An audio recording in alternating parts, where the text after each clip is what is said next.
উপস্থিত আর এক শিক্ষাবিদ, বাঁশখালী বালিকা সরকারি প্রাথমিক বিদ্যালয়ের সাবেক অভিভাবক সদস্য এবং শিক্ষক আমাদের ভাবি জনাবা নীলুফার ইয়াসমিন, এখানে উচ্চ বিদ্যালয়ের শিক্ষক মন্ডলী, এখানে উপস্থিত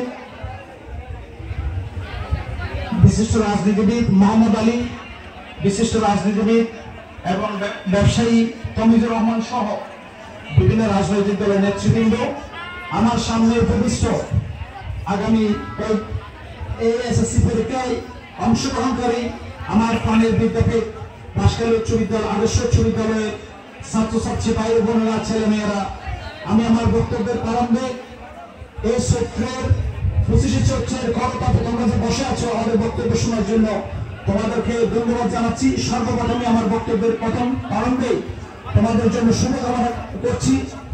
আমি আমার বক্তব্যের শুরুতে আজকের যে পরিচালনা কমিটিকে আমি আন্তরিকভাবে ধন্যবাদ ও কৃতজ্ঞতা প্রকাশ করছি। এই কারণে আমি এই বিদ্যালয় থেকে পাশ করে গেছি 1994 সালে।